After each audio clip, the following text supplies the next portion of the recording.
Kaya pala ganito ang naging resulta ng kapalaran ko. Kasi alam ng Diyos na kaya ko. Sa edad kong to, napagod na akong magmadali. Kaya lahat ng ginagawa ko ngayon, ini-enjoy ko na lang. Siguro sa dami na rin ng aking pinagdaanan, napagtanto ko na ang buhay ay mas malawak at mas mahiwaga pa sa mga problemang dumarating sa buhay natin. Tumatanda na tayo, baka sa kakahabol natin sa masagana at maayos na buhay, ay hindi na natin na-enjoy ang buhay.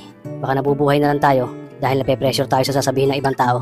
Marami na rin akong mga naging maling desisyon sa buhay, pero lahat yun nagsilbing aral sa akin at natuto ako sa mga pagkakamali ko. May mga taong sobra nating mamahalin at bibigyan ng halaga, pero ibabalik lang sa atin ay kabiguan at matinding trauma. Kaya wag nating lilingunin ng mga taong tulad nila dahil mas payapa kapag hindi ka na interesadong malaman pa kung anong pambalita sa kanila.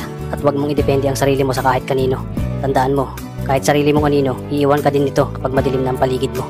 Kailangan natin matutunan na huwag ikumpara ang sarili natin sa iba dahil hindi natin laban ang laban nila. Karera mo to, hindi nila karera. Dahil ang buhay ay hindi naman nasusukat sa kung sino ang mayaman, kundi kung sino ang payapa.